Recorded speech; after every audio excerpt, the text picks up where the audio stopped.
기호, 하구, 우리 단위 이런 거를 한번 봅시다. 공부할 때 이제 필요한 기호 중에 뭐가 나오냐면 압력이라고 하는 기호가 나와요. 그럼 압력이라고 하는 건 영어로 pressure. 그러니까 이 압력은 뭐라고 쓰는 거냐면 P라는 기호로 쓰는 거야.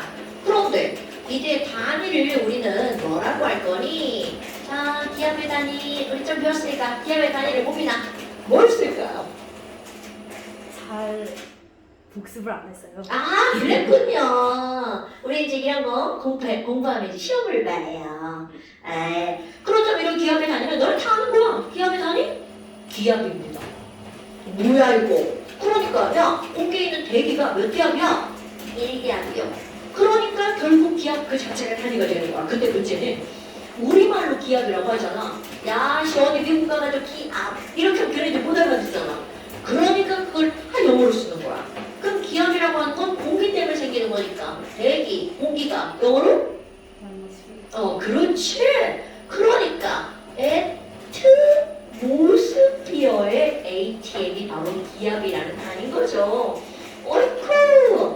그렇다면 우리가 말하는 1기압이라고 하는 것의 크기를 도대체 얼마라고 정의를 내렸냐라는 거죠. 중학교 3학년 과정. 자, 중학교 3학년 과정에 뭐가 나오냐면 토리첼리 아저씨가 기압이라고 하는 거에 대해서 그 크기를 정의를 내는 거야. 근데 이제 이 아저씨가 어디 가서 시험을 하냐면 지구가 이렇게 있잖아. 막 산도 있고 막 여기 막 있단 말이야. 그럼 이게 물이죠. 바닷물. 바로 이 바닷가에 가서 기압을 재는 거야. 왜냐하면 뭔가를 측정할 때는 기준이 있어야 되거든요. 누구는 여기서 재고 누구는 여기서 재고 막 이러면 안 되겠죠. 그래서 이 바닷가에서 요 위쪽 대기권 위쪽에 있는 이 공기들이 과연 누르는 힘이 얼마일지 그거를 수치적으로 뭐를 가지고 실험하냐면 수은을 가지고. 그렇다면 소연아, 혹시 수은 기둥을 몇 센치만큼 올릴 수 있는 힘을 기압이라고 하는지 들어본 적 있어 없어? 이거 중학교 3학년 거예요. 없어. 대답이 안 나오는 거 보니까. 그럼 무빈이는? 좋아. 76cm. 아이고, 책을 금방 봤잖아요. 맞습니다. 이거는 어떻게 실험하는 거냐면 이런 거야. 이런 어떤 수조 같은 통에다가 수은을 이렇게 담아놓는 거야. 그리고 나서 1m 정도 되는 긴 시험관지 그런 걸 준비를 해. 그리고 그 안에다도 수은을 가득 담아. 그리고 나서 걔를 어떻게 할 거냐면 엎어놓을 거야. 그럼 엎으면 자 이제 처음 그림. 이 안에 수은이 가득 담겨져 있어. 와, 수은이다. 이렇게 가득 담겨져 있는 거야. 그런데 문제는 이 수은이라고 하는 이놈은요. 수은 한글이죠. 자, 수은의 화학 기호는 뭔가요? 수은 화학 기호 완성 기호. 다 까먹었어. 자, 수은은 Hg. 그런데 이제 문제는 이 수은은 밀도가 어느 정도 되냐면 13.6g/제곱센티미터야. 자, 여러분, 물의 밀도는 얼마일까요? 그렇지, 1g/제곱센티미터. 그럼 이 얘기는 결국 무슨 얘기냐면 똑같은 1cm/1cm/1cm/1cm야. 요만큼의 물의 질량을 재면 1g인 거야. 그런데 수은은 무려 13.6g. 그런데 이 말은 무슨 말이냐면 수은은요, 물보다 엄청나게 무거운 물질이라는 거야. 그러니까 중력의 영향을 매우 많이 받겠지. 그러니까 당연히 이걸 이렇게 엎어놓잖아? 그럼 여기 있던 수은이 뭐야? 나 무거워! 이쪽으로 내려갈 거야. 그럼 이렇게 1m나 되는 긴 관에다가 이걸 넣어놓잖아? 수은이 내려갈 수밖에 없죠. 그럼 너무나 당연하게 수은이 여기를 내려갔어. 내려간 애가 도대체 어디로 가니? 당연히 이렇게 내려오면 여기 이렇게 해서 이쪽으로 이렇게 올라갈 거 아니야. 그렇다면 얘가 올라가서 무한정 다 빠져 내려올 거니 노노. 도리첼리 아저씨가 무슨 얘기를 했니? 야, 아니 손이 이렇게 빠져나와서 왼쪽 오른쪽으로 이렇게 올라갈 거 아니야. 그런데 중요한 건 바깥쪽에서 누가 누르고 있는 거니? 대기가 누르고 있을걸. 그럼 대기가 누르는 힘과 얘가 빠져나와서 이렇게 올라가려고 하는 힘이 같을 때 이들은 어떻게 한다는 거야? 정지한다는 거죠. 그래서 이들이 더 이상 움직이지 않고 정지했을 때 이 안에 들어가 있는 순기둥의 높이를 잴 거예요. 아까 내려온 거야 이렇게. 그래서 어떻게 했니? 요 순기둥의 높이를 쟀더니 76cm가 되던데, 야 그러면 있잖아, 요만큼의 수은이 내려가려고 하는 힘과 바깥쪽에서 대기가 누르고 있는 힘의 크기가 어떻다는 거야? 같다라는 거죠. 그럼 바깥쪽에서 대기가 누르고 있는 힘을 대기야. 수은기둥이 누르고 있는 힘은 수은기둥의 압력. 그러니까 이제 너네들이 상식으로 기억해야 될 거. 도대체 일기압이라고 하는 힘은 어떤 힘이니? 수은기둥 76cm가 누르는 힘과 맞먹는 힘이야. 어머! 아니 그럼 그걸 이렇게 표현하나요? 당근이죠. 일기압은요 76cm의 수은기둥이라고 표현합니다.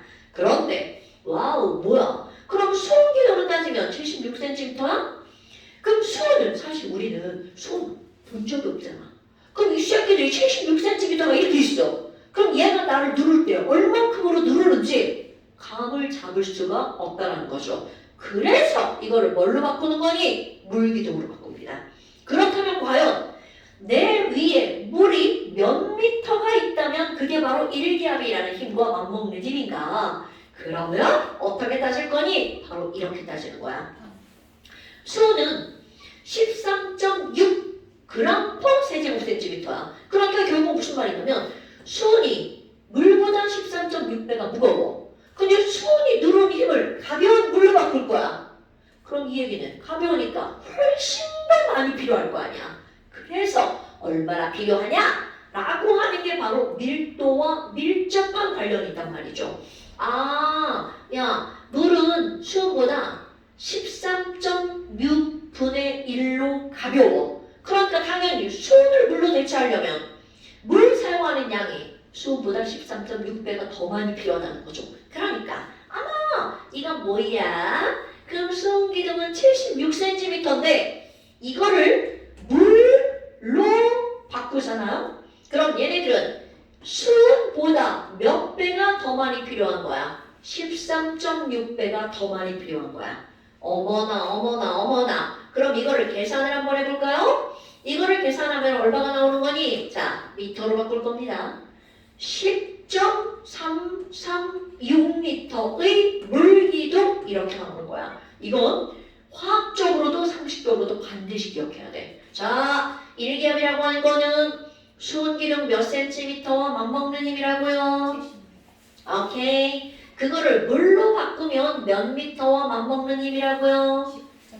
그렇지. 그러니까 우리가 보통 커먼센스로 뭘 알고 있냐면, 야, 물은 몇 기압이 몇 미터가 1기압이야? 이렇게 상식적으로 맞먹잖아요? 부르잖아요? 그럼 애들이 뭐라고 답할 것 같아? 물 10미터요. 이렇게 말한단 말이죠. 그런데 이제 화학을 배울 사람은 그 물 10미터가 1기압이라는 게 어떻게 나왔는지를 아는 게 중요한 거야. 아, 이거네 이거. 수은기둥이 76cm를 실험을 해서 토리, 첼리, 아저씨가 이런 결과를 얻어냈단 말이야. 이건 중요하잖아. 이런 결과를 얻어냈단 말이야. 그런데 그걸 물로 환산을 할 때 이런 숫자가 나온 이유는 수온의 밀도가 물보다 13.6배 무겁기 때문에 바로 이런 숫자가 나온 거야. 라고 하는 사실을 아는 게 배운 사람. 어머! 아니 그러면 이런 거 있잖아요. 이런 거. 이거를 우리는 중학교 3학년 때 기압이라는 걸 배우면서 헥토파스칼이라고 하는 걸 배우죠. 자, 1기압은 너네 기억해봐. 몇 헥토파스칼을 1기압이라고 할까? 이런 건 상식. 아, 우리 중상과정 안 배웠나요? 아, 좋아요. 그럼 이거는요. 1013 헥토파스칼, 1013 헥토파스칼이야. 이거 여름에 왜 태풍 오고 막 이럴 때 있죠. 그때 고기압, 저기압을 말한단 말이야. 그럴 때 사용하는 모든 단위가 바로 헥토파스칼입니다. 1기압은 몇 헥토파스칼이다? 1013 헥토파스칼이다. 이거를 왜 1013이라고 하느냐는 물리 시간에 배울 거야. 그런데 지금은 그냥 패스. 야, 일기압은 몇 헥토파스칼이다. 바로 1013 헥토파스칼. 그럼 이거를 뭘로도 바꾸냐면 헥토 빼고 파스칼로도 바꿉니다. 그럼 이거 헥토라고 하는 건 자, 우리 킬로 1km는 1000m. 그러니까 킬로라는 말은 어떤 걸 대체하는 숫자냐면 동그라미 3개, 1000을 대체하는 숫자야. 그럼 여기 있는 이 헥토라고 하는 건 몇 배를 대체하는 숫자면 100을 대체하는 숫자야. 그러니까 우리 헥토 파스칼, 헥타아르, 헥토아르 뭐 이런 게 잘 안 쓰는 단어야. 그런데 여기서 이거 기억하셔야 돼요. 그럼 얘네들은 바로 뭐니? 헥토는 동그라미 2개를 대체하는 문자. 그러니까 얘네들은 1013, 00 너무 떨어졌네. 00 헥토파스칼 이렇게 말합니다. 요 정도는 압력을 알아야 돼. 그런데 화학에서는 반드시 어떤 걸로 나와도 기압으로 바꿉니다. 자, 여기는 헥토파스칼은 화학에서는 많이 나오지 않습니다. 그런데 나는 너네들한테 이런 거는 알고 있어야 된다라고 얘기를 하죠. 왜? 과학이거든요. 아이쿠! 그렇다면 이런 압력은 바로 이렇게 썼어. 그럼 두 번째 부피를 한번 볼까요? 그럼 부피를 나타내는 기호는 뭐를 쓸까요? 부피의 영어 단어가 뭐야? 부피 영어로 뭐라 그래? 부피? 그렇지! 그러니까 부피를 나타내는 기호는 V. 그럼 얘네들은 단위를 뭐로 쓰니? 부피의 단위는 여러 개가 있지만 과학에서는 꼭 리터로 씁니다. 그러니까 밀리리터가 나왔어. 그럼 걔를 꼭 뭘로 바꿔야 돼? 리터로 고쳐서. 그 다음에 온도라고 하는 거 볼까요? 자, 온도는 temperature니까 T를 쓰겠죠. 그런데 T도 우리 온도 스몰 t와 large t 두 가지를 씁니다. 그럼 이런 스몰 t라고 하는 걸 무슨 온도라고 부르냐면 너네 다 아는 거 섭씨 온도. 그럼 섭씨 온도의 단위는 뭘 쓰니? 바로 부시를 쓴답니다. 아마 그럼 large t는 무슨 온도니? 그렇지. 이건 중1 때 배운 거. 절대 온도. 그럼 절대 온도의 단위는 뭐를 쓰니? 바로 K라고 쓰죠. 여긴 도 안 붙어요. 그런데 얘네들의 관계. 혹시 중1 때 배운 거 이거 기억나나요? 얘들은 어떤 관계가 있을까? 서로 호환해야 돼. 물리나 화학에서는요 온도 하잖아? 반드시 절대 온도를 씁니다. 그럼 얘네들은 오늘 이따가 이거 왜 이렇게 되는지 얘기할 거예요. 어머 절대 온도 켈빈 있잖아요. 얘는요 도시에다가 무조건 얼마만 더하게 하면 되냐면 273만 더하게 하면 된답니다. 그러니까 야 영도시는 몇 켈빈이야? 이렇게 물어본다고요. 그렇다면 이거 K라고 하는 건 켈빈이라고 읽어줍니다. 영도시는 몇 켈빈이야? 273 켈빈. 그런데 이제 우리 시험 문제에서 어떤 문제에서 가장 많이 나오는 온도가 몇 도시냐면 27도시. 27도시. 그럼 이게 27도시가 많이 나오는 이유가 있습니다. 그렇지. 숫자가 올라간다는 거죠. 그러니까 이런 것들이 엄청 많이 나오는 숫자야. 계산을 할 때 약분이 쉬우니까. 오호! 바로 절대온도 켈빈과 섭씨온도 도시는 이런 관계가 있구나 라고 하는 거 기억하고요. 그 다음에 우리 화학원에서 배웠던 거 한번 볼까요? 화학원에서 우리 어떤 거를 다루냐면 몰스라고 하는 걸 쓴단 말이야. 그럼 몰스는 기호가 뭐니? 바로 몰스는 넘버의 개념입니다. 그래서 M이라는 기호를 써요. 그럼 얘네들의 단위 자 우리 오랜만에 한번 해볼까요? 몰스의 단위는 뭘 쓰나요 여러분? O, L 이런 걸 쓰죠. 몰스의 단위는 MOL 우리말로 읽을 때는 몰이라고 있죠. 물론 이건 우리나라에 쓸 때 쓰는 거고 그럼 공통적으로는 MOL 이렇게 써야 되겠죠. 그 다음에 또 하나 몰 농도라고 하는 게 등장합니다. 그럼 몰 농도는 large M을 쓰죠. 그럼 몰 농도의 단위 이런 거 까먹었을 것 같은데 자 성현아 몰 농도의 단위는 뭐죠? 몰 농도 공식 몰 농도는 뭐라고? NB. 그러니까 M은 V분이에요. 그렇지. V분의 N. 뭐야 이건? V분의 N. 그러니까 오케이. 그럼 이건 몰수의 단위는 몰이고요. 부피의 단위는 리터죠. 그러니까 몰농도의 단위는 몰 per 리터. 그럼 이거 한꺼번에 쓰는 거 large M이라고 쓰고 읽을 때는 역시 몰이라고 읽어주죠. 요 정도 꼭 기억하셔야 됩니다. 근데 하나 또 이제 이거는 여기까지는 화학 1에서 나왔던 것들이고요. 화학 2에 가면 농도 하나가 더 나오는데요. 어떤 게 나오냐면 small m으로 쏘는 농도가 등장합니다. 무슨 농도일까? 그렇지. 뭐라고?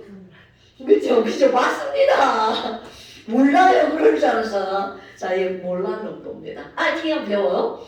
그럼 이건 몰랄 농도. 그러니까 이 몰랄 농도의 기호는 small m. 단위는 생략 아직 안 배웠으니까. 그러니까 지금 여기서는 기호를 뭘 쓰느냐가 상당히 별것도 아닌데 중요합니다. 왜냐하면 지금부터 나는 다 기호로 쓸 거거든요. 한글이 아니라. 그 다음에 또 이제 맨날 쓰는 거 있어요. 분자량. 그럼 이제 화학원에서는 난 분자량이라는 거는 기호를 쓰지 않습니다. 그냥 한글로 분자량 이렇게 써요. 그런데 화학에서는 다 기호를 바꿉니다. 이건 어떻게 쓸 거니? 분자가 molecule이잖아요. 그래서 molecular, 양, weight, MW라고 씁니다. 그럼 분자량의 단위는 기억해보자. 여러분, 분자량의 단위는 뭘까요? 없죠. 굿잡. 없다. 답이죠. 없다. 분자량이라고 하는 건 분자들 간의 상대적인 질량의 비율이니까 분자량의 단위는 없다. 그럼 또 하나. 질량이라고 하는 게 등장을 합니다, 여러분. 그럼 질량을 뭐라고 쓸 거니? 기호를. 이 질량이라고 하는 건 물리로 가잖아? M 씁니다. M. 스몰 m. 그런데 화학에서는 스몰 m이 이렇게 따로 있어요. 그러니까 스몰 m을 함부로 쓸 수가 없단 말이죠. 그래서 질량은 바로 weight를 씁니다. W. 그럼 질량의 단위는 뭘 쓰니? g을 사용합니다. 그러니까 물 18g 이렇게 하면 단위가 그람, 물 9g, 9g은 몇 몰이야? 뭐 이런 걸 쓸 때 바로 이렇게요. 그 다음에 또 하나 밀도라고 하는 게 등장을 하죠. 그럼 밀도는 기호를 뭘 쓰나요? 그렇지. density에서 D를 쓰죠. 그럼 이때 단위는 뭔가요? 그람 퍼 아까 했던 거 세제곱센티미터 그리고 세제곱센티미터와 똑같은 거 그람 퍼 밀리리터 이런 걸 쓰겠죠. 그러니까 이런 것들을 이제 우리가 알고 있어야 된다는 거죠. 기호와 단위 별거 아니죠? 하지만 매우 중요. 그럼 이제 이런 걸 알았어. 그리고 나오는 게 바로 뭐가 나오는 거니? 바로 보일 법칙이라고 하는 게 등장합니다. 기체 파트에서는요. 보일 법칙, 샤를 법칙 이거를 오늘 배우고요. 거기에 이제 뭐가 등장할 거냐면 어떤 방정식이 하나 등장합니다. 무슨 방정식일까? 이성기체 방정식. 맞아요. 이상기체 방정식 맞아. 이상기체 한 글자 더 붙이면 상태 방정식. 그 우리에 나오는 거 아니에요? 물리 당연히 나오죠. 그러니까 이 물리와 화학은 뗄래야 뗄 수가 없는 그런 관계예요. 특히 여기 이런 거를 물리학과 가잖아? 얘네들 화학물리라고 배워요. 이걸 화학과에서 배우잖아? 물리화학이라고 배워요. 그러니까 물리학과는 물리를 뒤에, 화학과는 화학을 뒤에 붙이는 거야. 그러니까 화학에서도 나오고 물리에서도 나오고 그런 것들이 바로 이런 단원, 이 기체 단원이 다 그거야.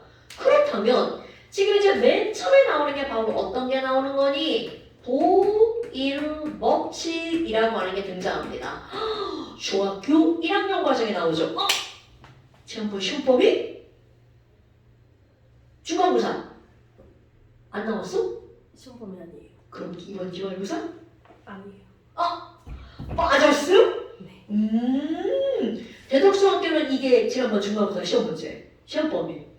근데 너무 쉬워. 그럼 도대체 이 보일 법칙이 뭐니? 별거 없죠. 야, 이거를 기체라고 한번 생각해보자. 아유, 이런. 그럼 이게 기체야. 근데 기체에 압력을 가했어. 그럼 얘네들의 부피가 어떻게 된다는 거야? 줄어든다는 거죠.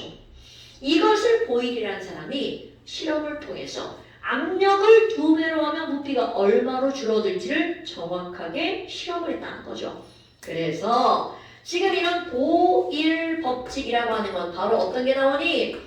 모든 기체의 부피는 이렇게 들어갑니다. 그럼 모든 기체의 부피는 압력이 2배가 되잖아요? 그럼 부피가 얼마가 된다는 거니? 2분의 1이 된다. 그러니까 모든 기체의 부피는 압력에 어떻게 한다라고 얘기를 하냐면 반비례한다. 이렇게 얘기를 한답니다. 요렇게 요 문장으로 배우는 게 중학교 1학년이죠. 엄마, 그럼 부피는요 이제 한글 안 쓰고요 이렇게 쓰겠죠.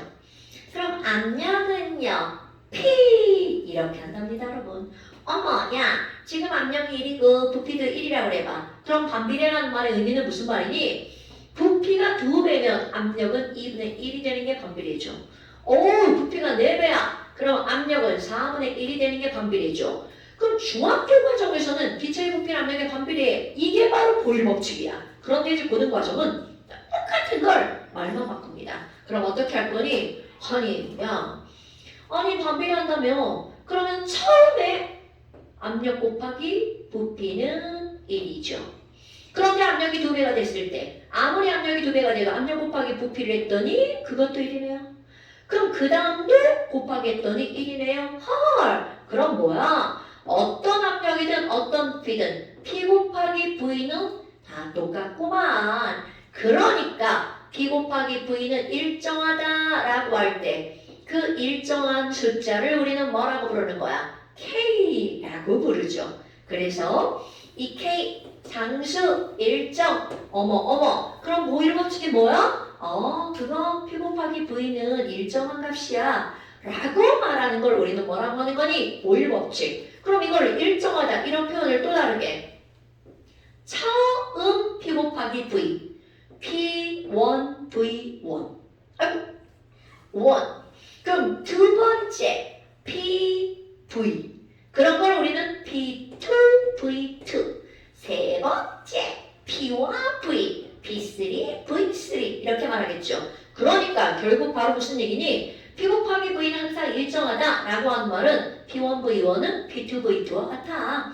이거는 P3 V3와 같아. 이런 걸 보일 법칙이라고 한다는 거죠. 그럼 얘네들 그래프로 한번 그려봐요.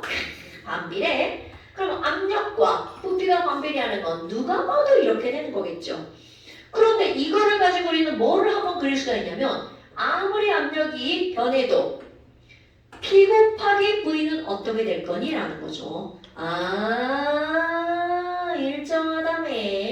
요렇게요. 그럼 또 애들 눈속이 많은 고등학교용 그래프가 하나가 나오죠.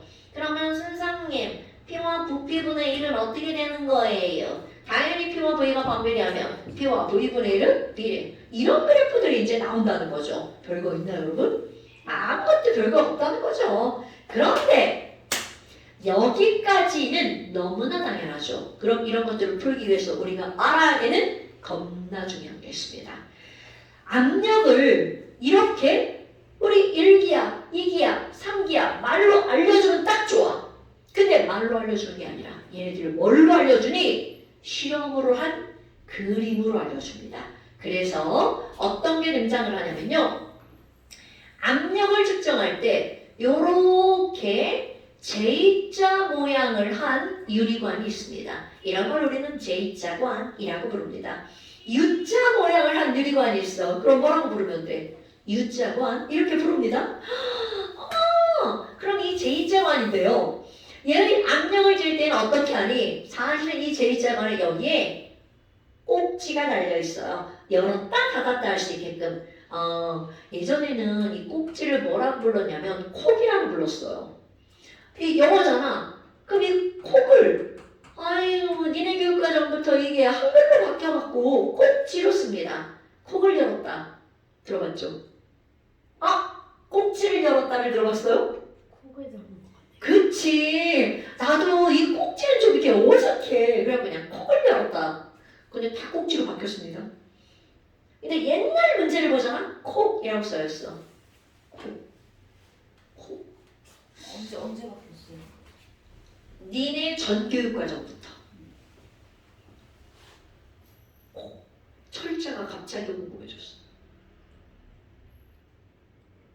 코. 코. COCK. 관 속을 흐르는 기체나 액체의 양을 조절하기 위한 마개 라는 뜻이래요. 그래서 이 콕을 열었다 닫았다 할 수 있어. 얘는 이렇게 뚜껑처럼 뚜껑을 여는 게 아니야. 이렇게 돌려가지고 살짝 공간을 만들어주는 거지. 그럼 여기 이제 꼭지가 달려있어요. 그럼 꼭지를 연 채로야. 이제 상상하셔야 돼요. 꼭지를 연 채로 여기에다가 수은을 쏟아 부을 거야. 그럼 왼쪽도 뚫려있고 오른쪽도 뚫려있죠. 그럼 수은을 딱 쏟아 부으면 바닥에 딱 들어가겠죠. 맞아. 그런데 양쪽에 열렸기 때문에 한쪽에서 계속 부어도 다 뚫려있죠? 똑같이 올라갈 거야. 그래서 어떤 사람이 이제 실험을 하면서 야, 우리 있잖아. 수온기둥 있잖아. 쫙 부었어. 그랬더니 여기서 이렇게 수은이 이렇게 들어가서 요만큼을 부을 거야. 그리고 이 물이 아무도 안 나오거든. 그럼 얘네들은요 이렇게 되어 있어. 자, 그리고 이제 읽어주는 방법입니다. 그리고 나서 이 꼭지를 닫을 거야. 그럼 여기에 기체가 들어있겠죠? 공기가 들어있겠죠? 그럼 나는 이걸 A기체라고 할 거야. 그럼 이제 시험 문제. 왼쪽에 있는 A기체의 압력은 얼마야? 이거를 읽어줄 수 있어야 된다는 거죠. 그런데 A가 읽어주는 방법이 되게 간단합니다. 어머, 보민아, 손바닥 좀 줘볼래? 어머, 손 좀 봐. 아유, 작아. 자, 보민이랑 나랑 미는 힘이 똑같아. 그럼 우리가 움직여 안 움직여? 보민이가 더 세게 밀어봐요. 이렇게 되죠. 내가 세게 밀면 이렇게 가죠. 그러면 이 미는 힘의 크기가 똑같으면 이렇게 유지가 될 거란 말이야. 자, 여기로 와볼까요? 분명히 왼쪽 수은기둥 위에서는 A기체가 누르고 있을 거야. 오른쪽 수은기둥 위에서는 이렇게 누가 누르고 있는 거야? 대기가 누르고 있는 거겠죠? 그런데 왼쪽과 오른쪽의 수은면의 높이가 똑같아. 그럼 이 얘기는 무슨 얘기야? 이쪽에서 누르는 힘과 이쪽에서 누르는 힘이 똑같다는 뜻이 되겠죠. 근데 만약 오른쪽에 있는 기체가 세게 누르면 이렇게 되겠죠. 왼쪽에 있는 게 세게 누르면 이렇게 되겠죠. 그러니까 지금 여기서는 왼쪽과 오른쪽의 수면의 높이가 동일하다면 왼쪽 위에서 누르는 힘과 오른쪽 위에서 누르는 힘이 어떻다고요? 같다라는 거죠. 아니 그러면요. 아니 그냥 이거 압력계를 넣어가지고 막 재면 되는 거 아니에요? 여기 이렇게 막혀가지고 압력계 구멍 조그만해서 들어가지가 않는다는 거죠. 그래서 이렇게 간접적으로 그럼 대기 쪽에다가 압력계를 딱 놓고 잽니다. 그랬더니 와, 야 대기압은 1기압이던데 이렇게 나왔어. 그렇다면 바깥쪽의 대기압이 1기압으로 누르는데 수은기둥의 높이가 양쪽이 똑같으니까 A도 똑같이 몇 기압으로 미는 거니? 1기압으로 미는 거야. 그러니까 A기체 압력은 몇 기압이야? 1기압. 이렇게 하는 겁니다, 여러분. 오케이? 와! 그때 부피 눈금 읽어줬어. 그랬더니 글쎄 부피가 100ml던데 자, 그럼 그때 부피가 100ml. 그런데 이제 어떤 친구가 요렇게 되어 있는 데다가 무슨 짓을 할 거니? 자, 막혀 있습니다. 이게 중요한 거야. 아까 뚫려 있었죠? 막혀 있어요. 그럼 막혀 있는 상태에서 여기다가 수은을 더 부어버릴 거야. 그렇다면 아까는 양쪽 다 뚫려 있으니까 이거를 부으면 그대로 똑같이 올라간단 말이야. 그런데 한쪽이 막혀 있으면 여기다 부었을 때 자, 이쪽에 기체가 들어있죠? 그럼 분명히 여기다가 수은을 더 부을 거야. 다른 색깔로 한번 해볼까? 야후, 나 수은을 이만큼 막 부을 거야. 그럼 여기다가 수은 얘를 눌러버리겠죠. 그래서 왼쪽에 올라가는 건 너무나 당연합니다. 그런데 문제는 바로 뭐니? 여기 있는 기체 기체들이 자 니네들 이 안에 들어있는 거야? 근데 막 손에 밀려와? 그럼 여기 있는 기체들이 뒤로 밀려나겠죠. 아이고 뭐야 이거 야야 그만아. 그러면서 함께 밀어버리겠죠. 오케이? 그렇다면 어떤 결과가 생기니? 왼쪽도 기둥이 올라갑니다. 그리고 오른쪽도 올라가죠. 오른쪽은 부었으니까 당연하죠. 그런데 여기가 막혀 있으면 조금밖에 못 올라간다는 거죠. 그러니까 왼쪽과 오른쪽의 수음기둥의 높이의 차이가 생기는 거야. 그럼 뭐야? 막 얘네들 밀려 들어왔네? 부피가 작아졌네? 그러니까 압력은 커졌을 거란 말이죠. 그래서 압력이 얼만데? 이거를 읽어주는 게 오늘의 포인트. 아이 뭐야? 그러면 이걸 어떻게 읽을 거니? 왼쪽과 오른쪽의 수음기둥의 높이가 다르죠? 그럼 무조건 어떻게 할 거니? 낮은 쪽, 높은 쪽이 있다면 낮은 쪽을 뚝 잘라요. 아까 똑같이. 그래서 어떻게 할 거니? 똑같은 높이를 잘라서 요 파란 선 위쪽과 파란 선 오른쪽 위, 왼쪽 위에서 누르는 압력의 크기가 똑같은 거야. 같은 선이죠. 그러니까 이 위쪽과 이 위쪽에서 누르는 압력의 크기가 동일. 그럼 뭐야? 그럼 이 파란색은요. A의 압력을 이때 이렇게 한번 해볼까요? 그러면 이때는 왼쪽에 기체밖에 없어. 그런데 오른쪽에는 얘가 중요한 거야.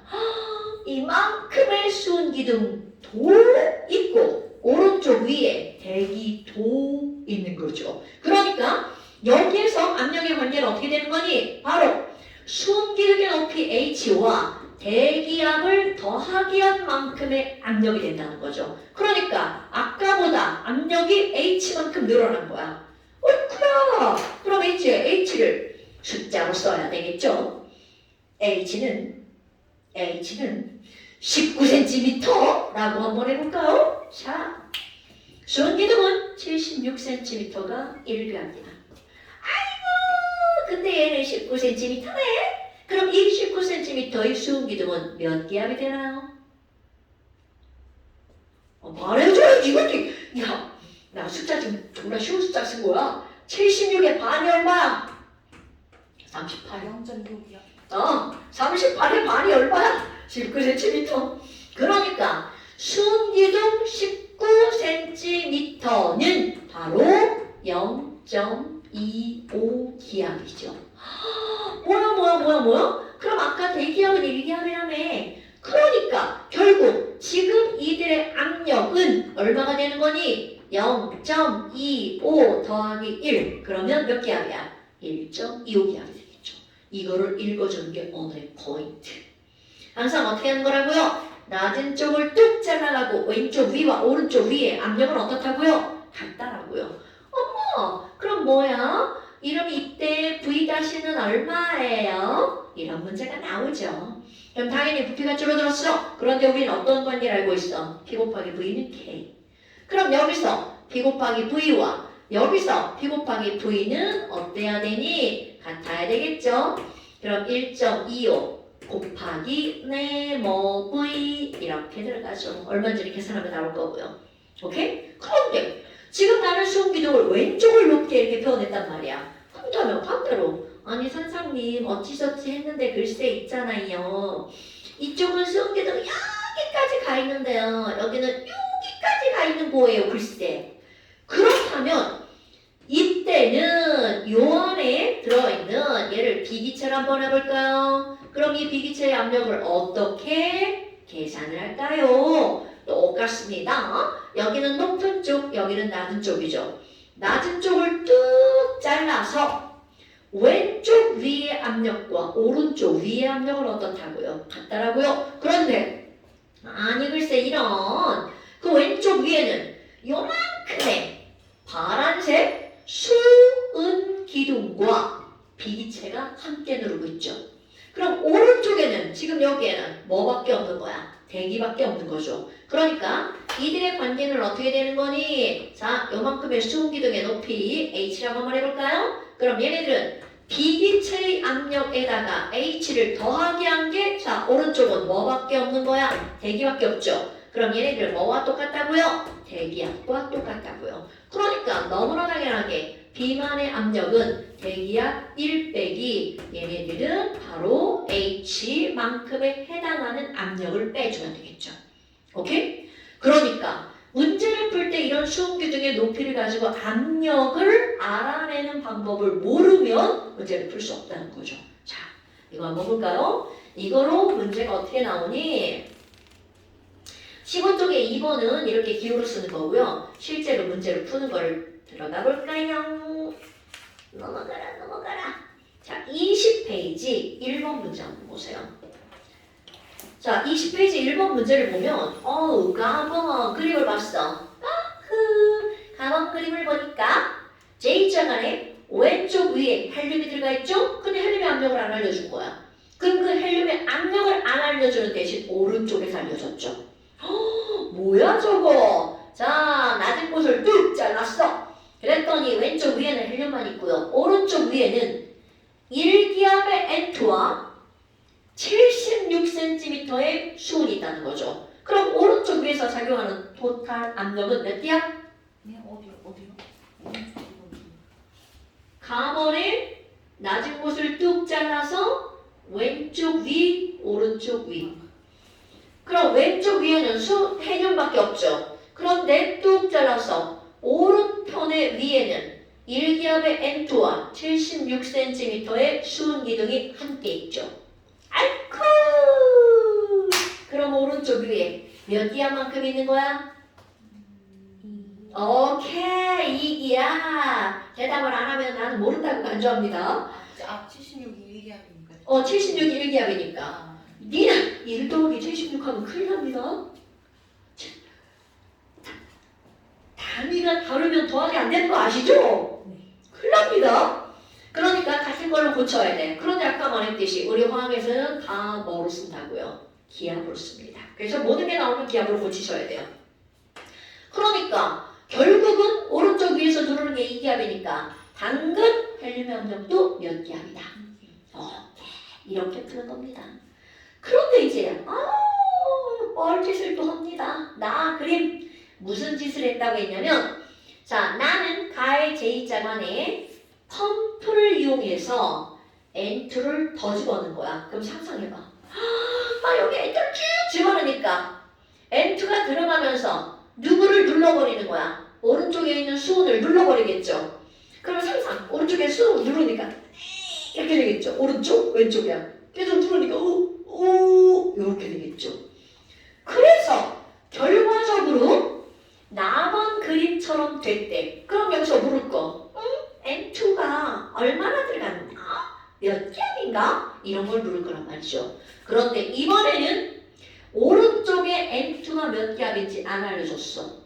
대신 뭘 알려줬니? 왼쪽에 헬륨의 부피를 한번 보세요.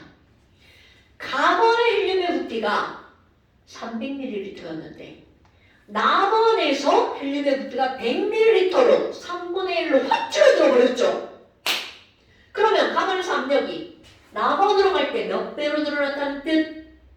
굿잡! 3배! 반비례니까 그럼 조금 아까 왼쪽에서 2기압이었으니까 오른쪽 나에서 헬륨만의 압력은 몇 기압이 되는 거야?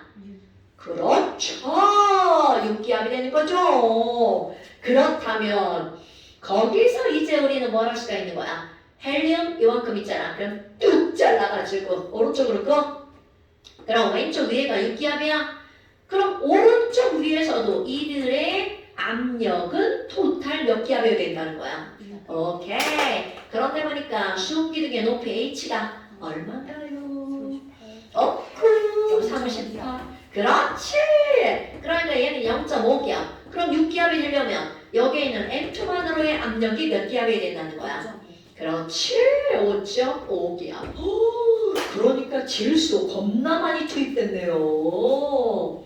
됐나 여러분? 그러니까 니은번에 나에서 N2기체의 압력은 5.5기압이다. 맞는 말이죠. 그럼 디귿번. 나에서 N2기체의 압력은 헬륨기체의 압력보다 크다. 뭔 개소리? 말도 안 되죠. 헬륨기체는 6기압이고 질소기체만으로 따지면 5.5기압이죠. 됐나 여러분? 엄청 중요한 문제입니다.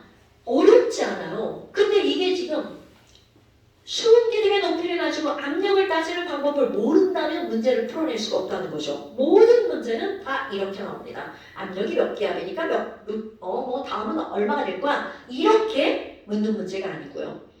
압력을 직접적으로 알려주는 건 중학교 1학년 문제. 오케이? 화학 1에는 이런 단원 자체가 안 나오니까. 어때? 별거 없죠? 오케이. 그 다음에 이번에는 샤를 법칙을 한번 볼까요?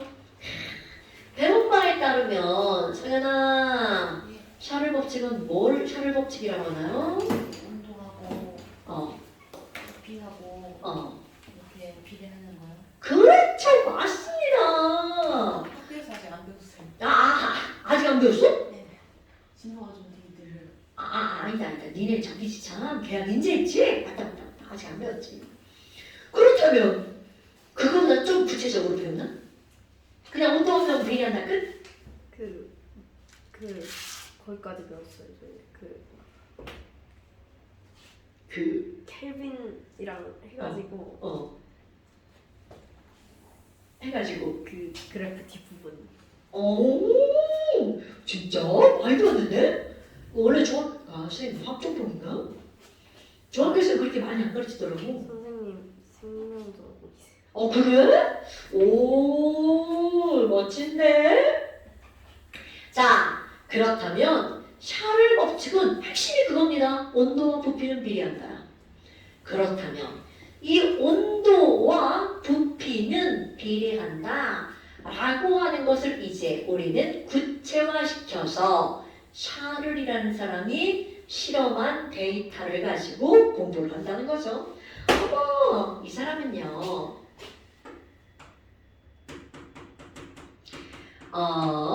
어떻게 얘기를 했니? 자, 야, 아니, 이만큼 기체가 있어. 이거를 0도씨라고 한번 해볼까? 그래? 그럼 이때 부피가 얼마였는지 보니까 V0 이거를 우리는 0도씨 부피라고 읽어줍니다. 그리고 얘를 막 가열할 거야. 그럼 부피가 점점 늘어나겠죠. 말도 안 되게 그림을 그립니다. 뽕뽕뽕뽕뽕뽕 부피가 늘어납니다. 당연히 이렇게 안 늘어나죠. 이거 그냥 이제 설명하려고. 그렇다면 도대체 이 늘어난 부피가 얼만큼이 늘어나는지 실험을 통해서 결론을 얻어내죠. 그랬더니 어떤 결론에 도달하니? 모든 기체는 자 아까도 이런 말을 강조를 하면서 읽어준단 말이죠. 그럼 이 말은 무슨 말이니? 수소든 산소든 암모니아든 이산화탄소든 기체의 종류하고는 절대로 관계가 없어.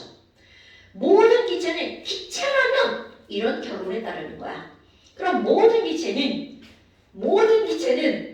온도가 올라가면 부피가 늘어나 라고 하는 걸 구체화한 수치. 온도가 1도씨 상승할 때마다 이렇게 들어갑니다. 온도가 1도씨 상승할 때마다 0도씨 때 부피의 273분의 1씩 증가할 걸이라고 하는 결론에 도달합니다. 어머나! 아니 그럼 야 온도가 1도 올라가면 273분의 1을 증가한다고? 그러니까 결국은 그럼 늘어난 부피를 수식화해봐. 그럼 늘어난 부피는 얼마가 되는 거니? 0도씨 때 부피의 온도가 1도 올라가면 273분의 1만큼 증가하죠. 2도 올라가면 2만큼 증가하고요. 3도 올라가면 3만큼 증가합니다. 그러니까 T도씨가 증가하면 273분의 T만큼 증가하는 거야. 그래? 아니 그러면 토탈 부피 VT는 어떻게 되는 거야? 이거는 바로 뭐니? T도씨일 때 총 부피는 어떻게 돼? 그것이 VT. 그럼 당연히 늘어난 부피에다가 원래 부피 V0를 더해줘야 되겠죠. 그러니까 얘네들 V0 더하기 V0 곱하기 273분의 T를 하면 T도실 때 부피가 나와. 그럼 여기다 그대로 대입해볼까요? 뭐를? 온도 T를. 자, T가 273도씨야. 그렇다면 그때의 부피는 이게 273 들어가죠? 약분 V0, V0. 헐. 모든 기체는 그 기체가 어떠한 기체든 0도씨 때 부피가 몇 미터든 상관없이 무조건 273도씨만 되면 0도씨 때 부피 몇 배가 된다는 거야? 2배가 된다는 뜻이야. 처음 저거 비제로는 매도하는 거죠? 다시 뭐라고? 처음에 비제로는 매도하는 거죠? 아! 자, 늘어난 부피가 이만큼이잖아. 처음 총 부피니까 처음 부피를 더하는 거지. 요만큼에다가 늘어난 부피를 더하게야 전체 부피가 나오겠죠. 아니 왜 안경을 안 쓰고 그렇게 보는 거야? 그 안경 쓰면 어지러워서요. 아 도수가 높구나. 예. 나는 그래서 안경 못 써. 운전할 때만 써. 아, 안경 쓰면 모든 게 입에 들떠 보이던데? 그 걸을 때 막 겁나 힘들던데? 아, 그게 적응돼야 된다며? 아, 네. 저 근데 드림 렌즈로 바꿔가지고 지금 끼다가 말아서 예전에 쓰던 안경 도수가 살짝 높아요. 아 당연하지. 그럼 안 되지. 근데 드림 렌즈 한 상태로 이거를 끼면 더블이 되는 건데. 안 드림 렌즈를 한 사이에 안 껴가지고.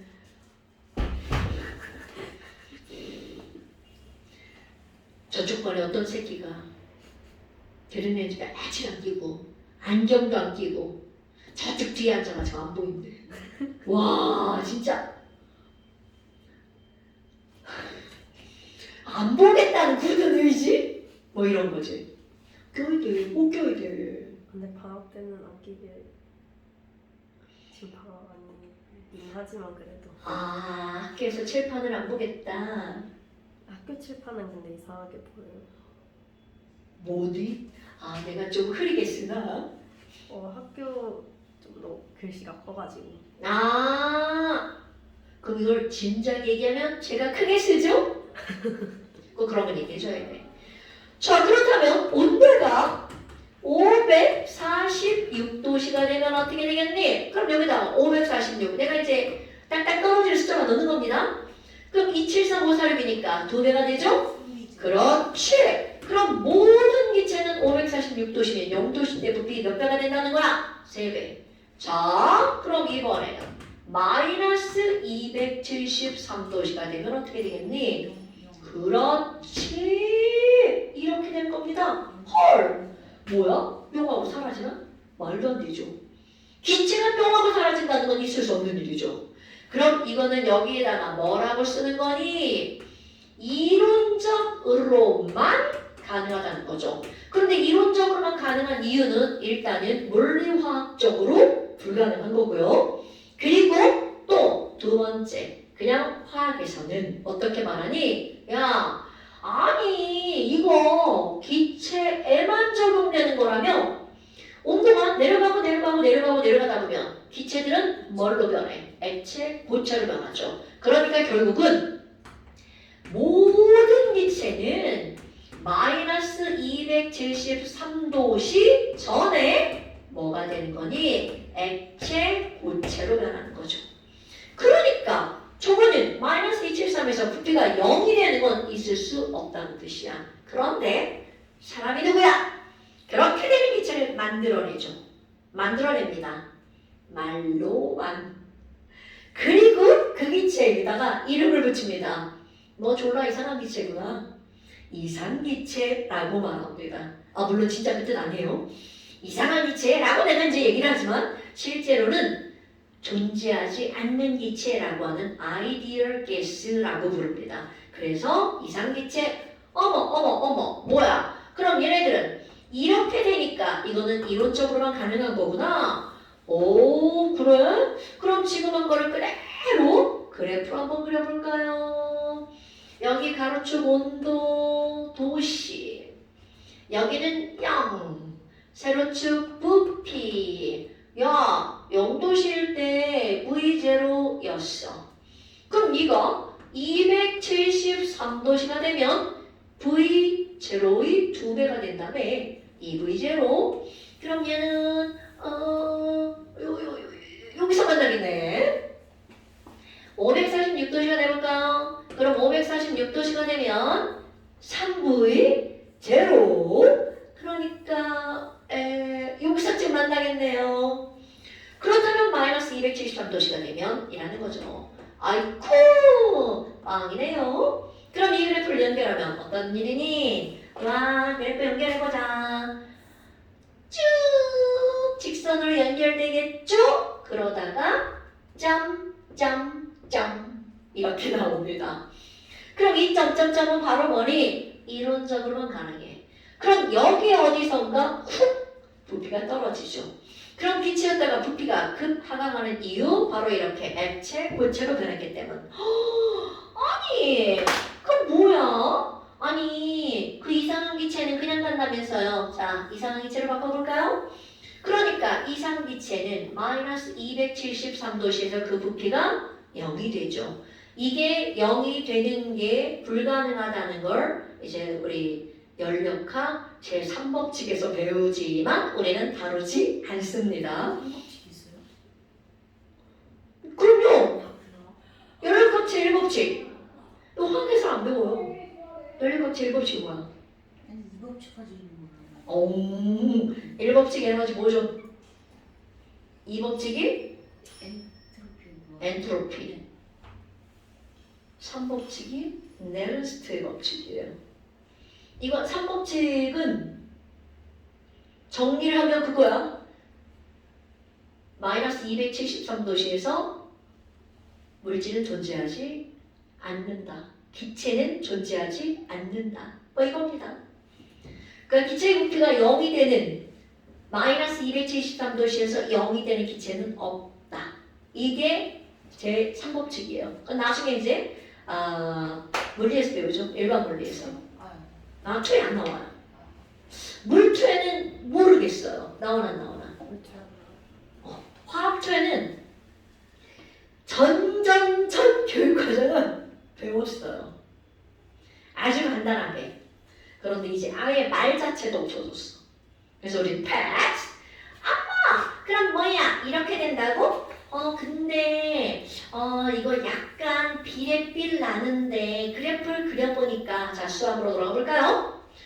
뭐야 y절편이 있네? 자 y절편이 있으면 비례하는 형태지만 정비례다라고 말할까? 절대로 안 되죠. 그런데 샤를이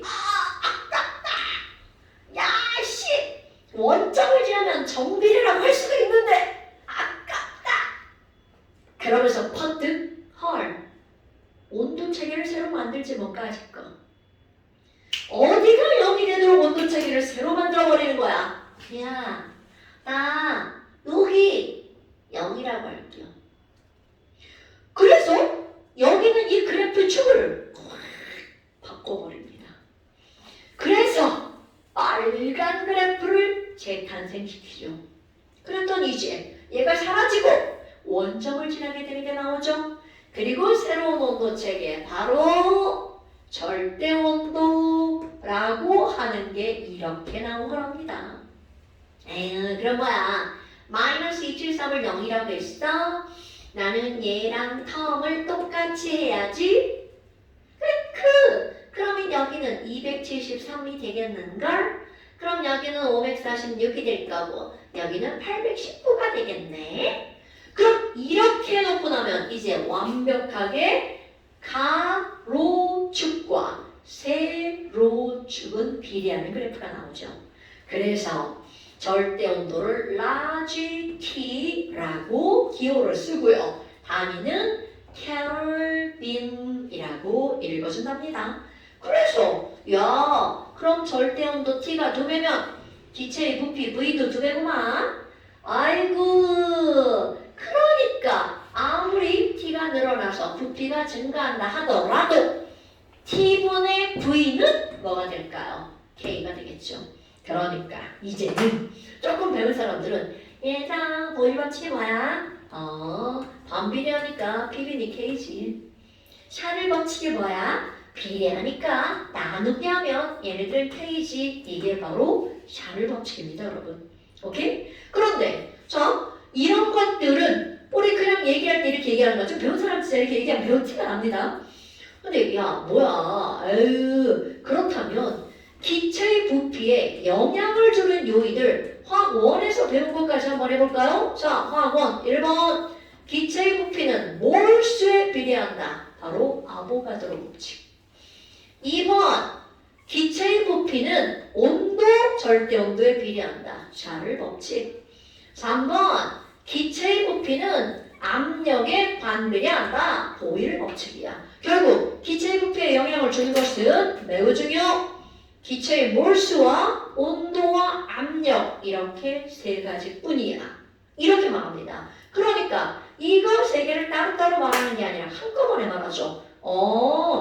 그럼 기체의 부피는 압력에 반비례하고 몰수와 온도에 비례하는 거구나. 이렇게 말한답니다. 근데 꼭 수학하는 사람들이 이런 비례 싫어. 난 는으로 바꿀 거야. 막 이러죠. 그럼 이거 는으로 바꾸면 는 쓰고 그렇지 K를 쓰죠. 그렇다면 지금 여기 있는 이걸 K를 쓰고 는으로 바꿨어. 그럼 이렇게 곱하기 하고 일렬로 배열해볼까요? 그럼 일렬로 배열하면 뭐가 되는 거니? P 곱하기 V는 N 곱하기 K 곱하기 T가 되겠죠. N 곱하기 K 곱하기 T가 되겠죠. 그런데 이제 여기에서 이 K를 수학에서는 그냥 K로 썼잖아요. 오케이. 막 떠오르죠. 얘가 바로 기체 상수 R이라고 말을 바꾼 겁니다. 그래서 여기에 이런 문자가 들어간답니다. 그래서 PV는 nRT 이런 거를 모든 기체에 적용되는 기체 상태를 나타내는 방정식이라고 부르죠. 그런데 이런 것들 우리 완벽하게 적용되는 기체를 입으로만 만들어냈다고 했죠. 자, 그런 기체를 무슨 기체라고 한다고요? 이상기체라고 부른다고요. 그래서 이상기체 상태 방정식 말 졸라 길잖아요. 그냥 기체 방정식이라고 부릅니다. 어이쿠! 그럼 모든 기체에 완벽하게 적용된다는 거죠. 기체의 압력이 변해도 기체의 부피가 변해도 온도가 변해도 그들은 모두 PV는 nRT는 변하지 않는다는 거겠죠. 됐나요 여러분? 아이쿠 뭐야 되게 쉽네. 그럼 너네 봐라. P 압력이죠. 압력을 재는 기구 이름이 뭐야? 압력을 재는 기구 쉬운 말이야. 더 쉽게 온도를 재는 기구 온도계. 압력을 재는 기구 알아야지. 아는 거 먼저 걸었어야 돼. 그렇다면 결국 무슨 말이냐면 PV는 nRT라고 하는 이런 것들을 계산해내잖아요. 온도는 측정이 가능하죠. 부피 측정 가능하죠. 압력 측정 가능하죠. 그런데 몰수는 사람이 만든 개념이죠. 측정할 수 있는 기계가 없어요. 계산만 가능하죠. 그러니까 문제에서 맨날 뭘 묻는 문제가 나오겠어. 몰수. 그래서 우리 앞에 화원에서도 몰수는 얼마야? 몰수가 얼마야? 그래서 몰수는 얼마인데? 맨날 그렇게 묻는 겁니다. 그렇다면 아니 이거 상수라면서요. 도대체 상수 어떻게 나와요? 얼마인데요? 이거를 그냥 난 이제 계산하겠죠? 계산해서 너네들이 결론 외워버리는 겁니다. 기체 상수 R이 얼마인지. 근데 이 R 얼마인지 따지는 거 졸라 쉬워요. 왜냐? 자, 화학원에서 아보가드로 아저씨 모든 기체는 0도씨 1기압에서 1몰의 부피가 몇 리터라고요? 1몰이 몇 리터라고요? 대답 안 나오는겨? 22.4. 그렇지. 그거요. 당연하죠. 자, 이거는 모든 기체는 0도씨 1기압에서 1몰의 부피가 22.4리터다. 어머나, 그럼 0도씨다. 자, 상수 R 구해낼 겁니다. 공식 바꿔볼까요? R은 N 곱하기 T분의 P 곱하기 V. 이거를 그대로 여기다 다 대입할 거야. 모든 기체는 0도씨 1기압에서. 그런데 0도씨 대입하면 이제 큰일 납니다. 우리는 무조건 다 켈빈으로 바꾸셔야 됩니다. 어머나 273켈빈 1기압에서 1몰의 부피가 22.4리터죠. 1몰의 부피가 22.4리터죠. 이게 바로 상수 R입니다. 그럼 약분을 안 하면 273분의 22.4 이게 기체 상수야. 그런데 이걸 약분해서 계산을 하잖아요. 그럼 약 얼마가 나오냐면 0.0 82라는 숫자가 나옵니다. 야, 물론 약이야. 아마 그럼 단위 써봐요. 분자에 뭐가 남아? ATM, 리터, 퍼. 분모에 몰, 캘로리이 남죠. 자, 겁나 중요. 이게 시험 문제에 나옵니다, 여러분. 단위가 뭐야? 이렇게요. 숫자 하나도 안 주게. 단위가 뭐야? 그런데 어차피 피분이 NRT에서 R 끄집어내는 거잖아요. 외워도 되지만 외우지 않아도 저런 것들이 나온다는 거죠. 그래서 이거 우스갯소리로 뭐라 그래? 0.082를. 나 이거 고등학교 때 선생님이 알려준 거야. 똥파리? 안 그랬으면 더 웃겨, 씨. 왜 영이 왜 똥이에요? 아, 그냥 그렇게 하는 거지. 동그라미잖아. 똥파리. 그래요. 기체 상사는 0.082 똥파리 까먹지 마시고요. 아, 이거 묻는 시험 문제 안 나와요. 나는 내죠. 나는 어떤 주의냐? 화학을 배웠는데 저런 것도 몰라? 말도 안 돼. 이런 주의예요. 화학을 배웠는데 원자량을 몰라? 말도 안 돼. 원자량 안 외워도 문제 다 풀려요. 왜? 다 알려주니까. 근데 말 그대로 야 수소 원자량 얼마야? 이렇게 물었는데 극적 이러면 안 된다는 거죠. 수소 원자량 얼마야? 그럼요. 탄소 원자량 얼마야? 한수요? 그렇지. 이 정도는 알아야 된다는 거지. 그러니까 이런 것들은 야 기체상수 R 막 계산하고 있으면 안 된다는 거죠. 그거 아보가드로 법칙에 따르면 이렇게 나와. 그래서 약분을 아는 것도 알아야 돼요, 여러분. 0.08이라는 숫자가 어떻게 나왔니? 그거 0도시 22.4리터, 273분의 22.4 이렇게요. 근데 이게 물리 배운 사람들은 0.08이라고 안 배울걸요? 물리 좀 하셨나요? 하긴 그럼 물리에서 기체상수 R 얼마라고 했는지 기억나요? 연력학을 안 했어요. 연력학을 안 했어. 너 기억나? 아니요. 아니요? 아니요. 이거 이제 ATM 리터 P 델타 V가 줄이에요, 줄. 이게 줄로 들어가는 거야. 그래서 8.314 줄 퍼 몰 켈빈. 몰랐네. 우리 8.314 몰랐는데. 우린 0.082 똥파리만 기억하시면 됩니다. 이게 바로 이상기체 상태 방정식이 나오게 된 배경이라는 거죠. 그래서 결론, 이거를 알아야 된다는 거죠. 그런데 자, B 곱하기 V는 NRT야. 공식 하나 유도할 겁니다. 몰수. 몰수다. 자, 우리 몰수 N을 구할 때 뭘로 구할 수가 있냐면 질량으로 몰수 구할 수 있죠. 자, 물 9g은 몇 몰 여러분? 물 분자량이 필요하죠. 물 분자량 얼마? 18. 오케이. 그러니까 얘네들은 몰수를 구하려면 뭐분의 뭐를 구하면 돼? 분자량분의 질량. 자, 옆으로 쓸게요. 그럼 몰수는 뭐분의 뭐라고요? 분자량분의 질량. 아까 기호. 분자량 molecular weight. 질량 weight. 자, 어떻게 할 거니? 여기에다가 분자량분의 질량을 그대로 대입할 겁니다. 그래서 아까하고 똑같아. 뭘 끄집어낼 거니? 분자량. 왜? 측정 가능, 측정 가능, 측정 가능, 측정 가능. 분자량 약속의 값.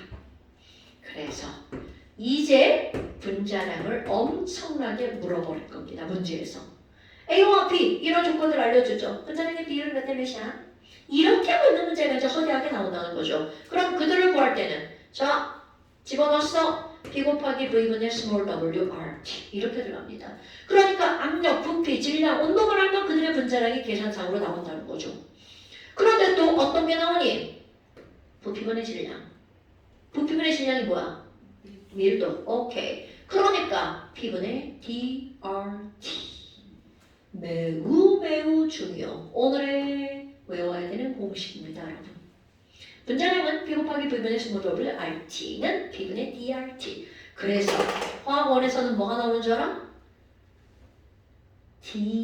T와 분자량은 완벽하게 비례한다고요. 내가 지금 화학원에서 분자량 공식을 외우라고 하는데 뭐가 나오냐면 22.4D가 나옵니다. 기억하시나? 기체 분자량은 22.4D야. 이게 바로 P분의 RT라면 무조건 22.4D가 나옵니다. 그냥 이렇게 다 들어가는 거야. 다 필요 없어! 자, 이제 이걸로 기억하는 거야. 그럼 온도와 맥이 똑같으면 밀도와 분자량은 완벽하게 어떤 관계라고요? 비례관계. 그럼 지금 여기 나와 있는 이거를 가지고 화학원에서는 온도, 압력이 일정한 값밖에 안 나온단 말이죠. 근데 화학조는 다 다른 조건들이 나오는 거야. 그래서 이런 공식을 알고 문제를 풀어야 된다는 거죠. 됐시요? 자, 반드시 외우기. 잠깐만 쉬었다 합시다. 그냥 너 책만 들어주면